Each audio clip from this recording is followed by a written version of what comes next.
Bienvenidos a la noche oscura. Antes de comenzar, suscríbete y comenta desde dónde nos estás viendo. Espero que disfrutes de los relatos. Nunca le había contado esto a nadie, ni a mi esposa, ni a mis amigos, ni a nadie. Lo guardé casi 2 años porque cada vez que intentaba contarlo me sonaba tan ridículo que prefería callarlo, pero ya no puedo seguir cargándolo solo. Así que aquí va. Manejo Uber desde hace 3 años. No como trabajo principal, lo hago los fines de semana para completar el gasto. Tengo trabajo de lunes a viernes en una ferretería industrial en Guadalajara. Soy jefe de almacén, y los sábados y domingos saco el carro y manejo 4 o 5 horas según cómo esté el movimiento. Mi esposa al principio no quería. Decía que era peligroso, que mejor descansara, pero la diferencia en el ingreso se nota, y ya se acostumbró.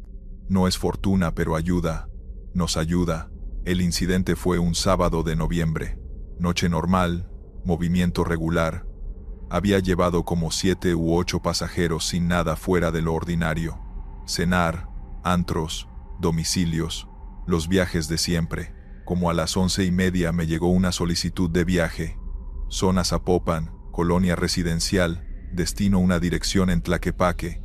Unos 20 minutos de viaje según el GPS. Acepté. Llegué al punto de recogida. Una calle tranquila de colonia residencial cara. Casas grandes, bardas altas.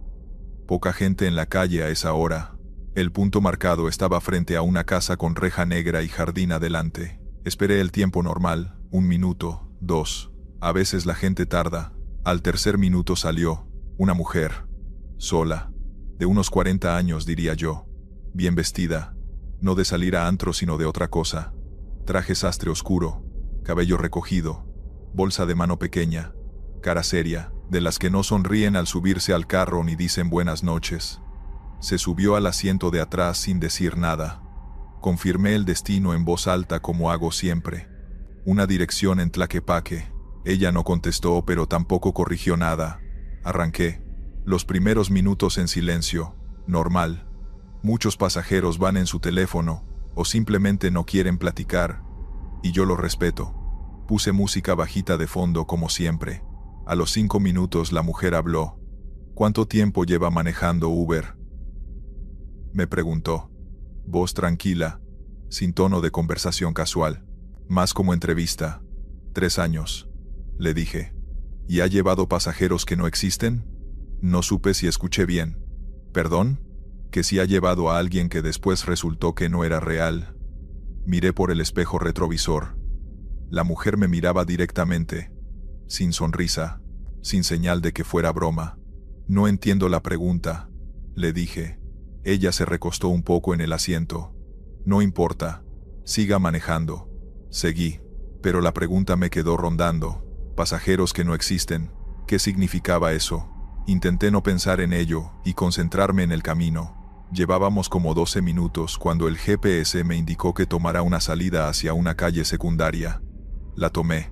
Zona que ya no era tan residencial, más oscura, menos iluminada. La mujer seguía en silencio. Miré por el espejo. Seguía ahí. Sería, mirando por la ventana. Y entonces el teléfono me notificó algo que no había visto antes en 3 años de manejar Uber.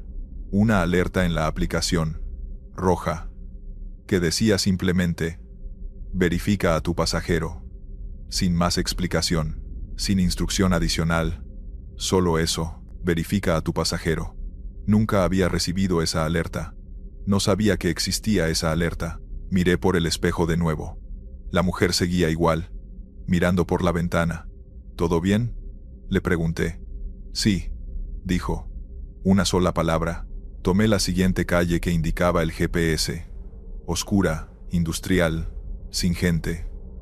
Me puse un poco tenso, no por la mujer exactamente, sino por la combinación, la pregunta rara, la alerta que nunca había visto, la zona oscura.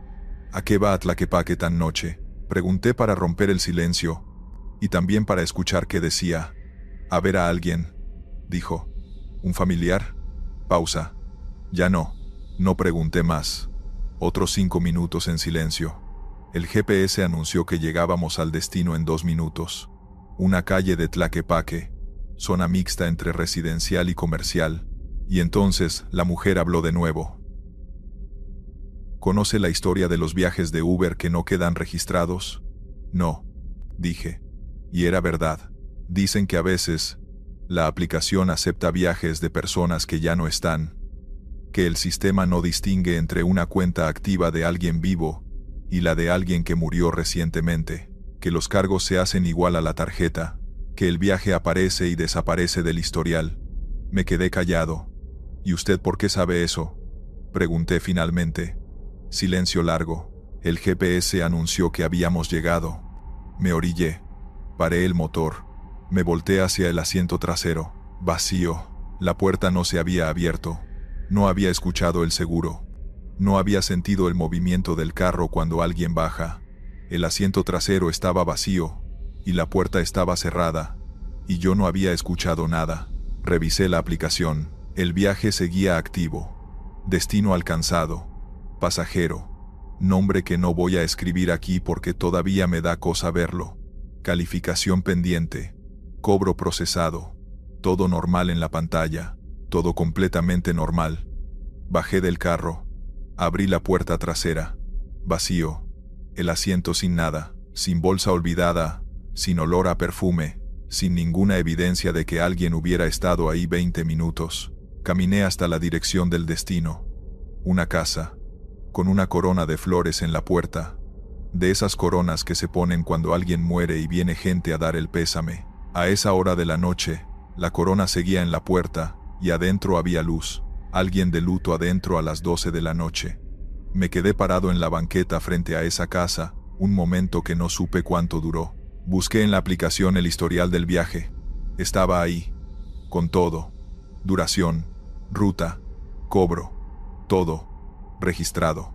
Hasta que a los 2 minutos de estar yo parado en esa banqueta el viaje desapareció del historial, así nada más.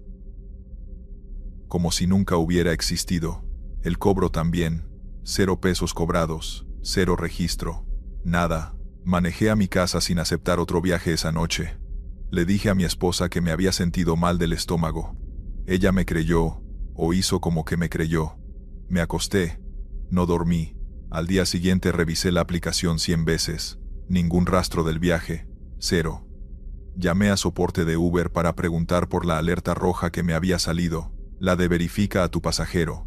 El agente de soporte me dijo que no existía ninguna alerta con ese texto en el sistema, que esa notificación no era de ellos. Sigo manejando Uber los fines de semana. El ingreso extra lo seguimos necesitando, pero desde esa noche tengo un sistema. Antes de arrancar, cuando sube alguien, los miro por el espejo y les hablo. No para platicar, para confirmar que contestan, que están, que son reales. Porque aprendí que la aplicación no siempre distingue, y que a veces uno lleva pasajeros a su último destino sin saber que ya habían llegado antes que nosotros. Continuamos con la segunda historia. No soy de los que se asustan fácil. Pregúntenle a mi cuñado, a mis amigos, a cualquiera que me conozca. Soy de los que se ríen de las historias de miedo, de los que dicen que todo tiene explicación, de los que no creen en coincidencias sobrenaturales ni en nada de eso. O era de esos, porque lo que me pasó durante 3 viernes seguidos en Querétaro, no lo he podido explicar con nada. Y lo he intentado. De verdad lo he intentado. Manejo de noche los fines de semana. Tengo 38. Me llamo Gustavo. Trabajo de lunes a viernes en mantenimiento de un edificio corporativo. Y los viernes y sábados en la noche salgo a manejar para completar. Nada nuevo. Mucha gente hace lo mismo. Querétaro de noche tiene buen movimiento. La gente sale, hay viajes cortos y largos. Se puede juntar algo decente si uno se mueve bien. Llevo 2 años en esto, y nunca había tenido ningún problema raro. Hasta el primer viernes de octubre del año pasado. Ese viernes empecé a notar el coche como a las 11 de la noche. Un Tsuru negro, viejo, de los últimos modelos antes de que los dejaran de hacer, con una raspada en la cajuela del lado del copiloto, que se veía incluso de noche, porque el metal pelado brillaba con las luces de otros carros. Lo noté porque llevaba 2 viajes seguidos atrás de mí. Primero pensé nada. Querétaro no es ciudad gigante. Las rutas se repiten. Es normal coincidir con el mismo coche varias veces. Lo ignoré, pero al tercer viaje de esa noche, yendo de Juriquilla hacia el centro, el Tsuru negro seguía atrás, misma distancia, como 3 carros de espacio entre él y yo. Sin acercarse, sin alejarse, empecé a fijarme más. La raspada en la cajuela, el mismo, definitivamente el mismo coche. Qué raro, pensé, pero solo pensé eso, y ya, llegué al destino, bajé al pasajero, arranqué hacia el siguiente viaje, miré por el espejo, el Tsuru negro doblando en la misma calle que yo. Esa vez sí me llamó la atención de verdad. Doblé a la derecha en la siguiente esquina sin que el GPS me lo indicara, solo para ver. El Tsuru dobló también. Aceleré un poco. El Tsuru aceleró. Metí freno de golpe casi parando. El Tsuru frenó también, guardando la misma distancia. 3 carros entre él y yo. Exactamente 3 carros todo el tiempo. Se me empezó a revolver el estómago. No de miedo todavía. De esa incomodidad que viene cuando algo no cuadra. Y uno sabe que no cuadra pero todavía no quiere admitirlo. Tomé la avenida principal y metí velocidad. 80, 90. El Tsuru atrás. Igual. Metí 100 en un tramo despejado. El Tsuru a 100. 3 carros de distancia todo el tiempo como si estuviera atado a mí con una cuerda invisible. Paré en una gasolinera. Me bajé. Caminé hacia atrás fingiendo revisar una llanta y miré hacia la calle. El Tsuru negro estaba parado en la esquina de enfrente. Motor encendido. Se veía el humo del escape, sin moverse. Esperando. Traté de ver al conductor. Los vidrios oscuros no dejaban ver nada adentro. Nada. Solo el coche parado con el motor prendido mirando hacia la gasolinera donde yo estaba. Me metí al baño de la gasolinera. Estuve ahí 5 minutos. Salí. El Tsuru seguía en la esquina. Entré al carro y arranqué hacia el lado contrario de donde estaba el Tsuru, dando la vuelta completa a la manzana. Cuando salí a la avenida miré por el espejo. El Tsuru negro atrás de mí. 3 carros de distancia, como si nunca hubiera estado en ninguna esquina. Como si siempre hubiera estado exactamente ahí detrás. Dejé de manejar esa noche. Me fui a casa, no le dije nada a nadie porque sonaba ridículo. Un coche negro me siguió, así, sin más. No hizo nada. No me cerró, no tocó el claxon, no intentó parar, solo siguió. ¿Qué le iba a decir a alguien? Al día siguiente lo atribuí a coincidencia. Querétaro es chico. El Tsuru de algún señor que iba para el mismo lado toda la noche. Listo. Explicado. Me convencí. El siguiente viernes me lo encontré de nuevo. Esta vez desde el primer viaje. Salí de mi casa, tomé la avenida, miré por el espejo casi por reflejo, y ahí estaba. El Tsuru negro con la raspada en la cajuela, como si hubiera estado esperando afuera de mi casa. Se me heló algo adentro pero respiré. Coincidencia otra vez. Vive cerca. Lo ignoré. Hice el primer viaje. Dejé al pasajero en Santa Rosa Jáuregui, que está al norte. Ruta que no siempre hago. Depende de los viajes que salgan. Miré por el espejo en la carretera hacia el norte. El Tsuru negro atrás. Santa Rosa Jáuregui a esa hora tiene poquísimo tráfico. No había razón para que ese coche fuera para allá. Ninguna. Decidí probarlo de verdad. Tomé una salida de la carretera hacia un camino de terracería que conozco porque una vez llevé a alguien a un rancho por ahí. Camino que no aparece en GPS, que no tiene nada al final, salvo el rancho ese que es privado. No hay razón para entrar ahí si no vas al rancho. Entré despacio, polvo levantándose bajo las llantas, oscuridad total. Solo mis luces alumbrando la terracería. Miré por el espejo, el Tsuru negro entrando al camino de terracería detrás de mí. Ahí sí me entró el miedo de verdad. Ese miedo que se siente diferente a los sustos normales. Más profundo, más frío. Metí reversa de golpe. Salí del camino de terracería a toda velocidad casi derrapando en la salida. Me metí a la carretera y aceleré hasta 120. Miré por el espejo. El Tsuru negro en la carretera atrás de mí, 3 carros de distancia. Como siempre, llamé a mi cuñado Roberto mientras manejaba. Le dije que fuera a la gasolinera del Boulevard Bernardo Quintana que es grande, iluminada, siempre con gente. Me tardé 10 minutos en llegar. Roberto llegó 2 minutos después de mí. Me bajé temblando. Le conté todo atropellado.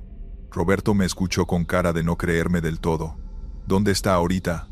Señalé hacia la calle, el Tsuru negro estacionado media cuadra adelante de la gasolinera. Roberto lo vio. Se quedó callado un segundo. Vamos a ver quién es. Roberto no. Güey, es un coche. Hay alguien adentro. Vamos a ver. Caminamos hacia el Tsuru. Estaba vacío. Motor apagado. Frío. Roberto puso la mano en el cofre. Frío, como si llevara horas estacionado ahí, sin nadie adentro, las puertas cerradas, con seguro, sin nadie. Roberto me miró. Yo lo miré. ¿Cuánto tiempo dijiste que te venía siguiendo? Toda la noche. Puso la mano en el cofre de nuevo como para confirmar. Gustavo, este carro lleva horas aquí parado. El motor está helado. Busqué las placas para reportarlo, o para buscar al dueño. Las placas delanteras no tenían número. La placa estaba pero en blanco, sin número, sin nada. Solo la placa vacía. Fuimos atrás. Igual, placa vacía.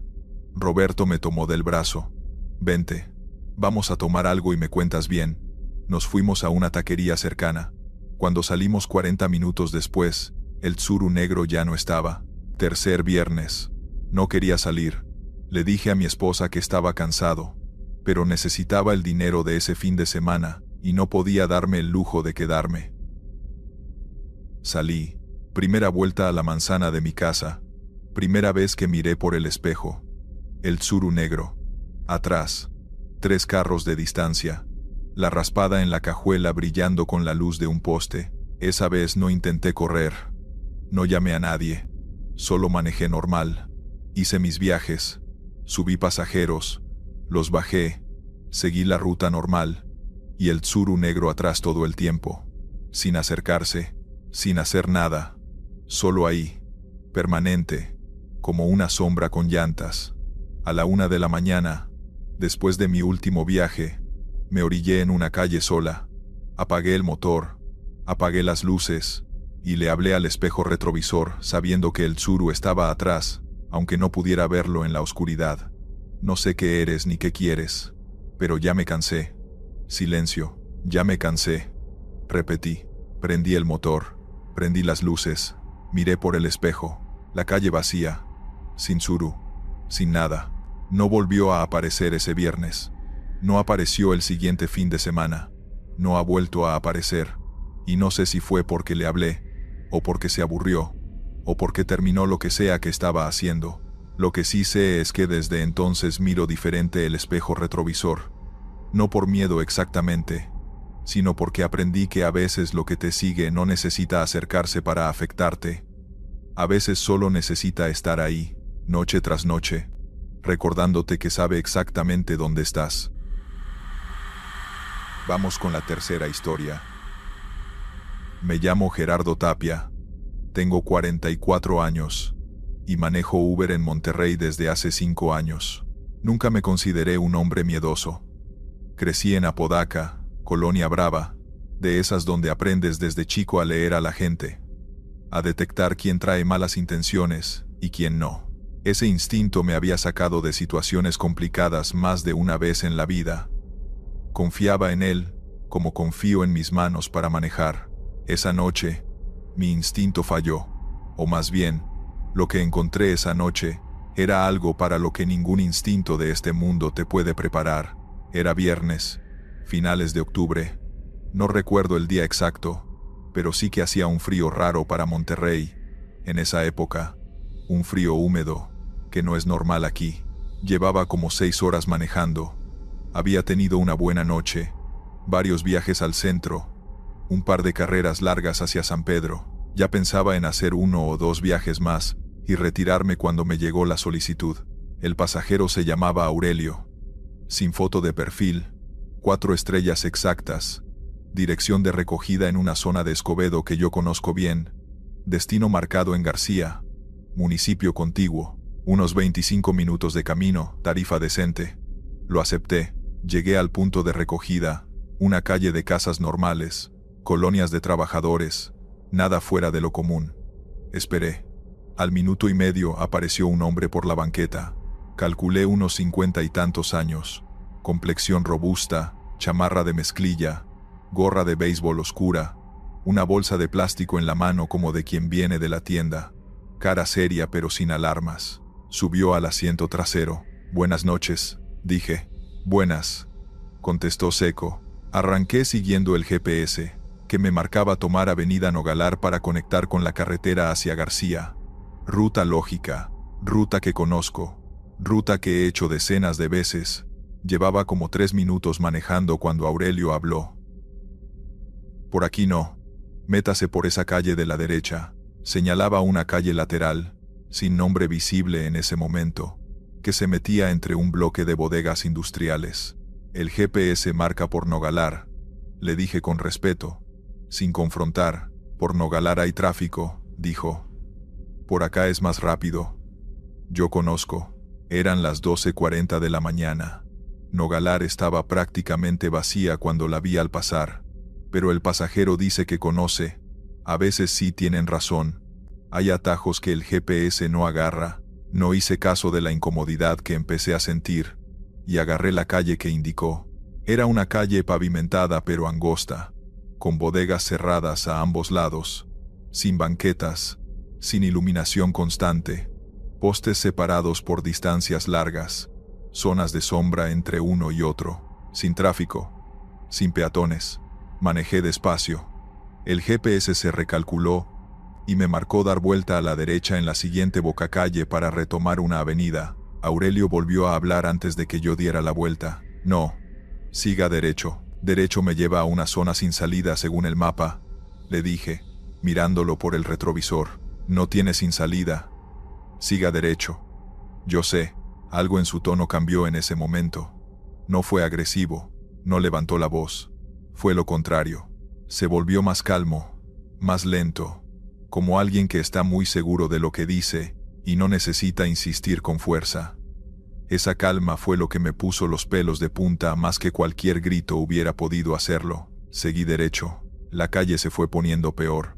Menos luz, más angosta, el pavimento con baches, las bodegas dando paso a terrenos baldíos con cercos de alambre de púas. Ya no había ningún otro carro, ninguna señal de vida, solo mis faros, iluminando un tramo de calle a la vez. El GPS perdió señal. No dije nada. Internamente empecé a trazar opciones. Si frenaba y le decía que no seguía, ¿cómo reaccionaría? Si daba la vuelta, ¿había espacio en esa calle angosta? Miré por el retrovisor buscando sus manos. La bolsa de plástico la había dejado en el asiento a su lado. Las manos las tenía sobre sus muslos, quietas. «Vuelta a la izquierda aquí», dijo. La bocacalle que señalaba no tenía luz, ninguna.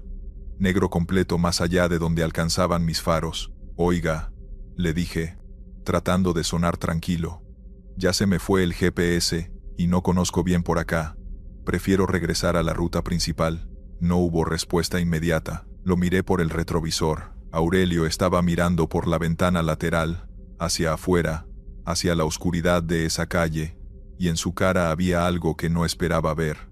No enojo, no amenaza, miedo. El hombre estaba mirando hacia afuera con una expresión de miedo genuino, como alguien que acaba de ver algo que no quería ver. «¿Qué pasó?», pregunté, sin pensar. «No volteé», dijo con voz baja y tensa. «No voltee hacia afuera. Siga manejando. Rápido. No tiene que decirle 2 veces eso a alguien que ya está nervioso». Aceleré. «¿Qué vio?», insistí. «Calle. Siga por esta calle y no se detenga». «¿Qué vio?», repetí más firme. Tardó en contestar. «Hay alguien caminando junto a su carro», dijo. «Del lado izquierdo. Lleva rato caminando junto a nosotros». Sentí el estómago caer. No había escuchado nada. Sin pasos, sin rozar el carro, nada. Pero tampoco había volteado desde que entramos a esa zona. Aceleré más. Los baches me sacudían, pero no frené. «Ya no está», dijo Aurelio en voz baja. «¿Seguro? Ya no lo veo». Manejé otros 2 minutos en silencio hasta que la calle desembocó en una avenida que sí reconocí, con luz, con tráfico, con gasolinera a un lado. Salí a esa avenida y respiré. Ninguno de los dos habló por varios segundos. Fui yo quien habló primero. Le pregunté qué había visto exactamente. Aurelio tardó. Luego dijo que al principio pensó que era una persona caminando por la orilla de la calle, de esas que caminan de noche por zonas industriales, trabajador de turno, guardia, lo que sea, pero que a los pocos segundos notó que caminaba exactamente a la misma velocidad que el carro, ni más rápido ni más lento. Que cuando yo aceleré, lo que sea que era afuera aceleró igual, que cuando miró mejor hacia la ventana, hacia esa figura que caminaba junto a nosotros, no pudo ver piernas, se deslizaba, dijo, no caminaba, se deslizaba junto al carro como si el suelo no existiera. Le pregunté por qué nos había metido por esas calles si llevaban a eso, y aquí fue donde la historia se volvió otra cosa completamente. Aurelio me dijo que él no me había dado esas indicaciones para llevarnos por ahí, me dijo que él iba dormido desde que subió al carro, me lo dijo así, directo, con esa misma calma extraña de antes, que se había subido, había saludado, y se había quedado dormido casi de inmediato porque venía de un turno doble en su trabajo, que se despertó cuando yo aceleré fuerte por los baches, que en ese momento vio por la ventana lo que me describió, que las indicaciones que yo seguí no vinieron de él. Me quedé con las manos en el volante sin poder decir nada. Repasé la conversación en mi cabeza. La voz que me dio las indicaciones, ¿era igual a la que estaba hablando conmigo ahora? Quise decirme que sí, que era la misma, que tenía que serlo, pero cuanto más lo pensé, menos seguro estuve. La voz de las instrucciones había sido más seca, más plana. La de Aurelio ahora tenía inflexiones normales, acento regiomontano marcado, modulación de alguien que acaba de despertar. Terminé el viaje en García, sin decir mucho más. Aurelio bajó, me dio las gracias con cara de quien también quiere olvidar lo que pasó, y entró a su casa. Yo me quedé ahí parado en el carro, con el motor prendido, sin moverme durante un buen rato. Pensé en cancelar la app y irme a dormir. Lo hice, pero antes revisé algo que no sé ni por qué se me ocurrió revisar.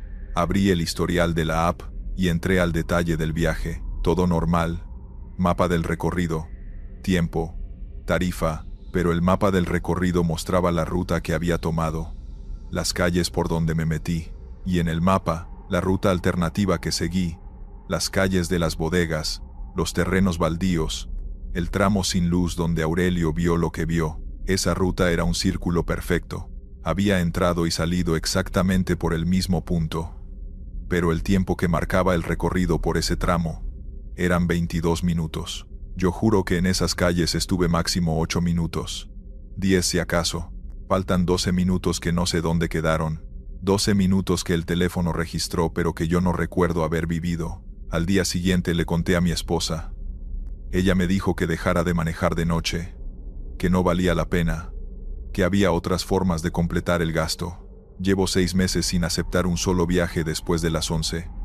Mi esposa tiene razón, hay cosas que no valen lo que cuestan, pero lo que no le conté a mi esposa, lo que no le he contado a nadie hasta ahora, es lo que noté esa misma noche cuando llegué a mi casa y estacioné el carro. En el espejo retrovisor, el que uso para ver el asiento trasero, había una marca, una sola, como de una mano que hubiera presionado el vidrio desde el otro lado del espejo. Desde adentro del espejo, la limpié. Al día siguiente había vuelto. Historia 4. Me llamo Karina Solis. Tengo 38 años y vivo en Guadalajara, Jalisco. Nunca fui de las que creen en cosas raras. Mi marido sí. Él siempre andaba con eso de que hay cosas que la ciencia no explica, que su abuela le contó esto y aquello. Yo le decía que eran puros cuentos, que la gente inventa cosas para darle sentido a lo que no entiende. Eso pensaba yo. Antes, trabajo de noche como chofer de Uber desde hace 3 años. Empecé cuando mi marido perdió su trabajo en una maquiladora y necesitábamos completar el gasto. Yo tenía el carro, un Nissan Versa gris del 2019, y me animé. Al principio solo salía viernes y sábados, pero después me fui metiendo más noches hasta que se volvió mi trabajo principal. Me acostumbré a la madrugada, a las calles vacías, a los borrachos amables y a los borrachos groseros, a las parejas peleando en el asiento de atrás. Creía que ya lo había visto todo. Era un jueves.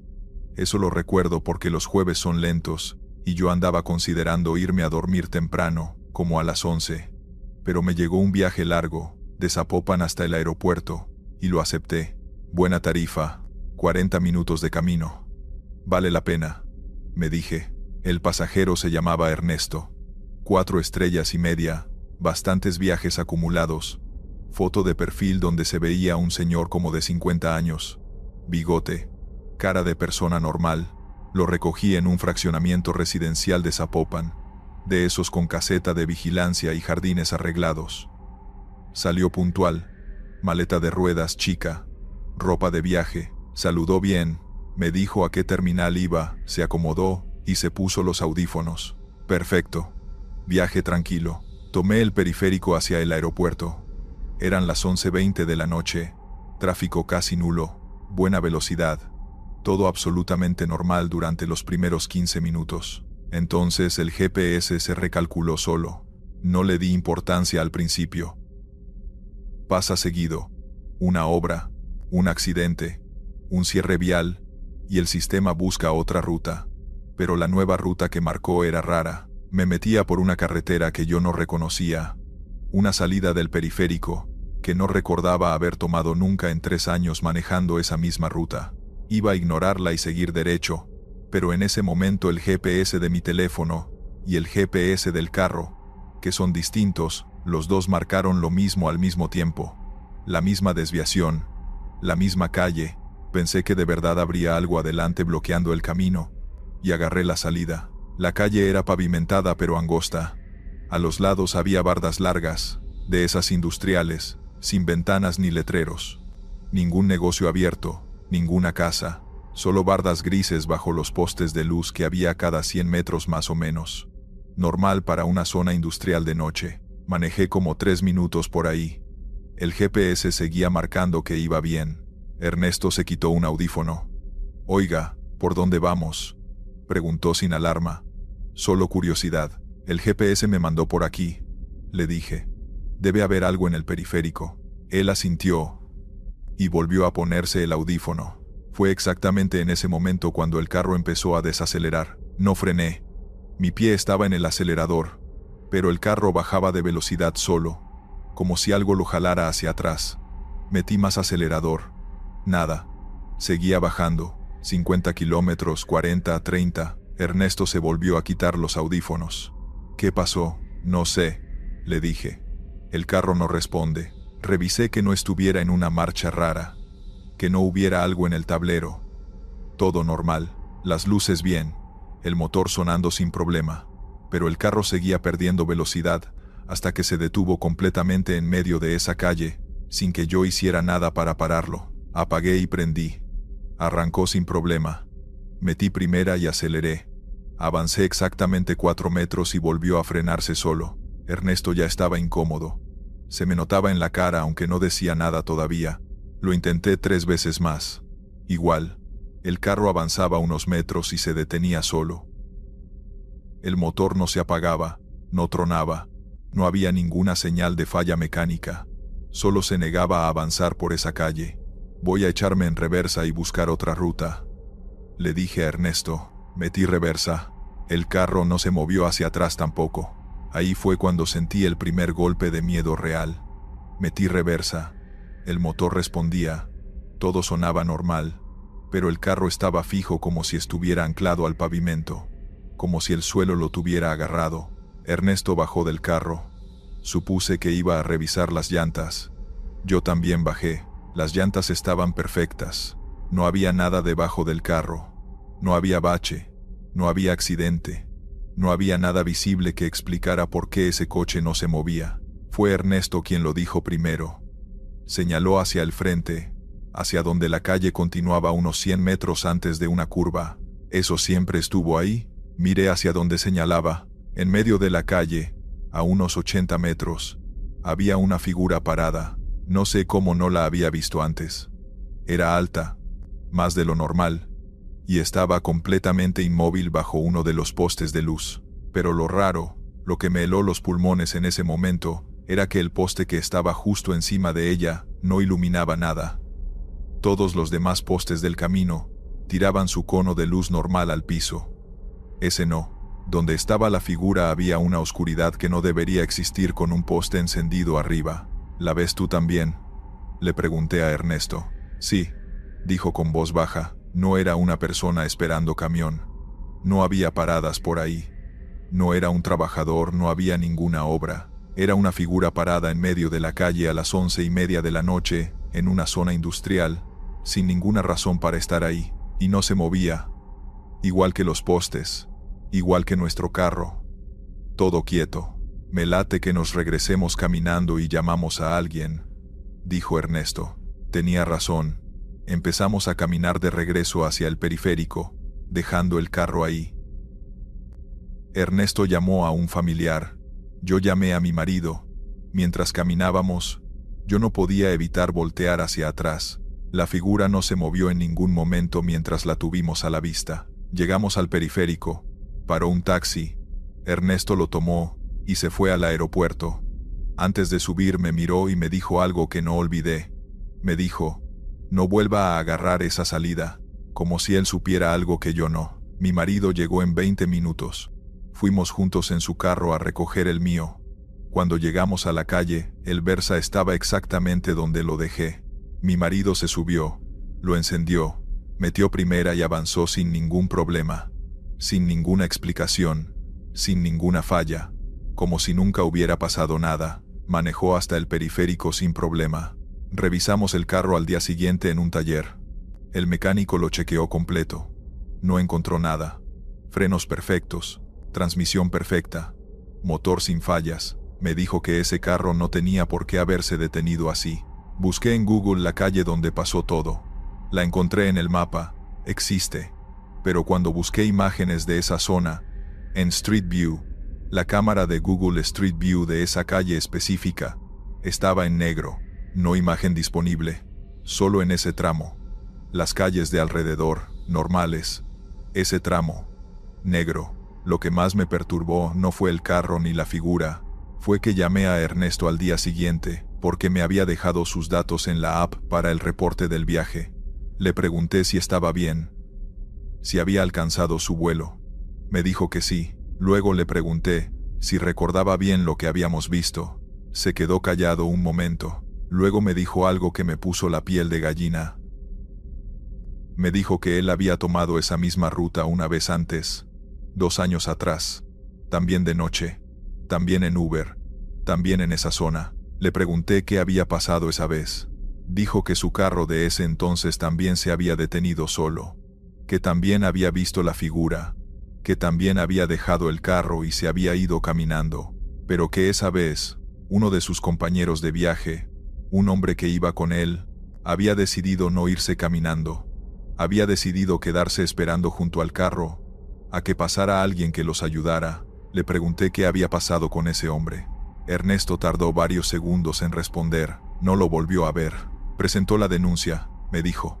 La policía encontró el carro al día siguiente. El motor apagado, las puertas cerradas, todo en orden. Del hombre nunca apareció nada. Dejé de manejar de noche ese mismo mes. Mi marido encontró trabajo. Y yo bajé los turnos a puras mañanas y tardes. Perdemos dinero. Sí, pero cuando le conté todo a mi marido, él, que siempre andaba con sus cuentos de cosas inexplicables, me miró de un modo que nunca le había visto. Me dijo, hay calles que no son para todos. Hay lugares donde el camino decide si puedes pasar o no. Antes le hubiera dicho que eran tonterías. Ahora no digo nada. Solo evito las calles que no reconozco de noche. Ignoro los GPS cuando me mandan por donde no conozco. Y cuando veo una figura parada sola en la oscuridad, no me quedo a ver si se mueve, porque ya sé lo que pasa cuando alguien decide quedarse. Continuamos. 12 horas seguidas manejando te cambian la cabeza. No es cansancio normal. Es un cansancio que se mete en los ojos, en los hombros, en la manera en que ves las calles. Todo empieza a verse igual. Las esquinas, los semáforos, la gente esperando en las banquetas. Después de cierto punto ya no piensas. Solo manejas. El cuerpo en automático y la cabeza en otro lado. Eso me pasaba a mí casi todos los viernes. Salía a las 6 de la tarde del trabajo, llegaba al carro, y no paraba hasta las 2 o 3 de la mañana, 8, 9, 12 horas según cómo estuviera el movimiento. Mi nombre es Aurelio, pero eso no importa mucho para lo que voy a contar. Lo que importa es la noche, y el pasajero, y lo que encontré cuando llegué a la dirección que me dio. Soy de Ciudad de México, Colonia Narvarte, llevo viviendo ahí 11 años desde que me casé. Manejo de noche porque de día trabajo en una bodega de distribución en Vallejo, turno de 6 de la mañana a 3 de la tarde. Llego a casa, como algo, duermo 2 horas si puedo, y salgo a manejar. Mi esposa Consuelo dice que me voy a matar de cansancio antes de los 50. Tengo 46. Quizás tenga razón, pero tenemos 2 hijos en la universidad, y las colegiaturas no se pagan solas. Entonces manejo. Esa noche de viernes había sido larga incluso para mis estándares. Llevaba desde las 4 de la tarde en el carro. Para las 11 ya tenía el cuerpo gritándome que parara. Decidí hacer uno más y me iba. Un último viaje y a casa. Esa decisión, ese último viaje, el señor estaba esperando en una esquina de la colonia Doctores.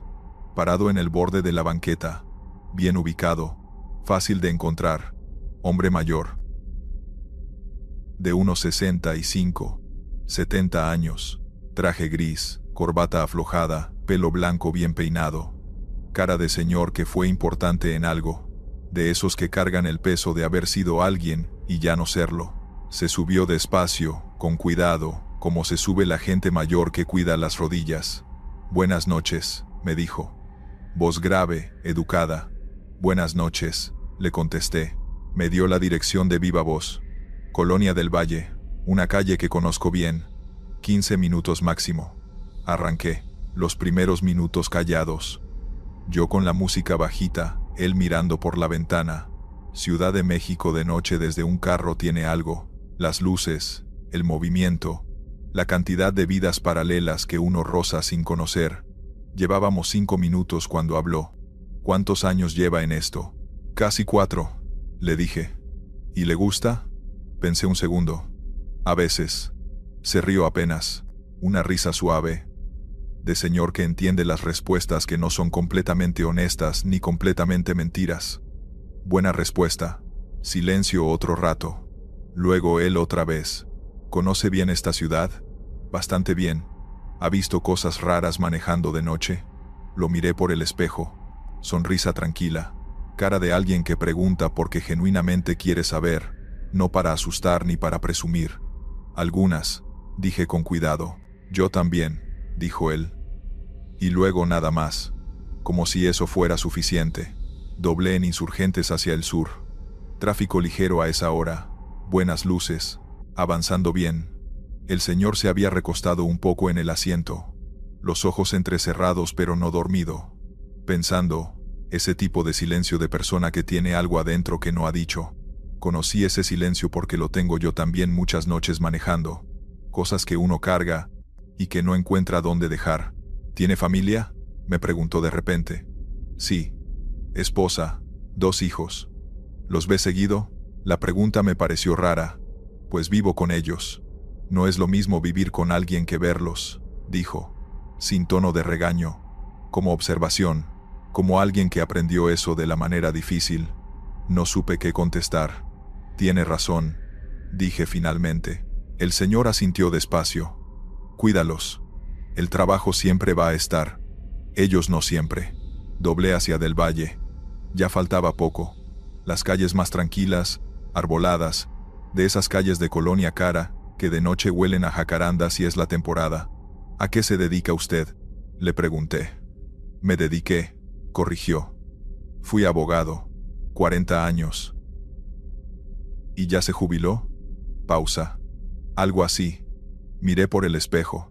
Seguía con esa sonrisa tranquila. «¿Va a visitar familia a esta hora?». «Voy a ver mi casa», dijo. Una última vez. Esa frase me quedó rara, pero no pregunté. La gente dice cosas en el carro que en otro contexto sonarían diferentes.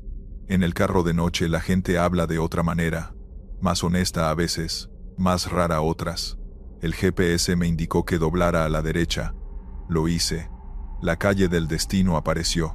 Residencial, con árboles grandes, casas de 2 pisos con jardines. ¿Cuál es su casa?, pregunté para orillarse en el lugar correcto. La de la bugambilia en la barda, dijo. La que tiene las ventanas con luz. Me orillé frente a ella. Una casa bonita. Barda beige con una bugambilia morada que se derramaba por encima, y las ventanas del primer piso con luz adentro. A las 11:30 de la noche, luz encendida, alguien despierto adentro. Paré el motor. Llegamos. Silencio. Me volteé, el asiento trasero vacío. Tardé unos segundos en procesar lo que veían mis ojos. La puerta cerrada, el seguro puesto. Yo no había sentido nada, ningún movimiento, ningún sonido de puerta. El señor no estaba, como si nunca hubiera estado. Me quedé inmóvil un momento. Luego bajé del carro. Caminé alrededor. Nada. La calle vacía. Ningún señor con traje gris caminando por ningún lado. Ninguna figura. Nada. Me paré frente a la casa de la bugambilia, mirando las ventanas iluminadas, y fue entonces que la puerta de la casa se abrió. Salió una mujer, de unos 40 años. Bata, pelo suelto, cara de llevar rato despierta, y no precisamente por gusto. Me miró desde la entrada con expresión de quien ve algo que no esperaba. «Sí», dijo con cautela. «Perdone la hora, señora», dije sin saber bien qué iba a decir. «Acabo de traer a un señor mayor aquí. Traje gris, corbata, pelo blanco». Me dio esta dirección. La mujer me miraba sin decir nada. La cara le fue cambiando despacio. «¿Cómo era?», preguntó. La voz diferente ahora, más baja. Le describí al señor. La cara, el traje, la manera de hablar, la voz grave. La mujer se recargó en el marco de la puerta, como si las piernas no la sostuvieran bien de repente. ¿Cuándo lo recogió? Hace como 20 minutos. Colonia Doctores, esquina con... No puede ser, me interrumpió. ¿Por qué no puede ser? La mujer me miró directo. Los ojos brillantes. Porque ese hombre que me describe es mi papá, y mi papá murió hace 3 días. Lo velamos en Doctores, en una funeraria de esa colonia. No supe qué decir. No existe una respuesta correcta para eso. ¿Está seguro de que lo trajo aquí? Segura no, dije, porque de repente ya no estaba seguro de nada. Me habló durante el camino. Me dijo que iba a ver su casa una última vez. La mujer se tapó la boca con la mano. Cerró los ojos. Cuando los abrió tenía las lágrimas corriendo, pero no estaba llorando exactamente. Estaba procesando algo. Eso es exactamente lo que dijo cuando se enfermó. Me dijo en voz muy baja, que cuando se muriera iba a volver a ver su casa una vez más, que no se iba a ir sin despedirse de ella. Silencio entre los dos. La bugambilia morada encima de la barda, moviéndose un poco con el viento. Las ventanas iluminadas detrás de ella. ¿Le dijo algo más?, preguntó. Pensé, recordé. Me dijo que cuidara a mi familia, que el trabajo siempre va a estar, que ellos no siempre. La mujer asintió muy despacio, con esa expresión de cuando algo duele y consuela al mismo tiempo. Era lo que siempre nos decía a nosotros. Me fui. Manejé a casa en silencio sin poner música. Entré despacio para no despertar a nadie. Pero antes de acostarme fui al cuarto de mis hijos. El mayor de 20, el chico de 17, los dos dormidos.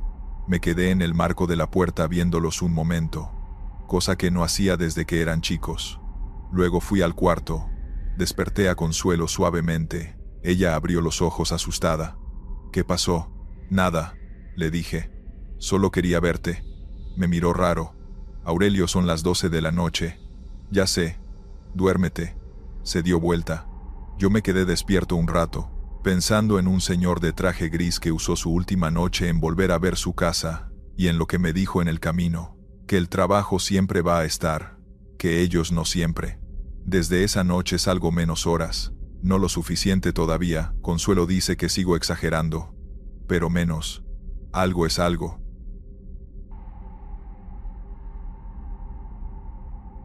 Gracias por escuchar. Estos fueron los relatos. Suscríbete, deja un like y dime si te gustaron las historias de hoy. Nos vemos pronto.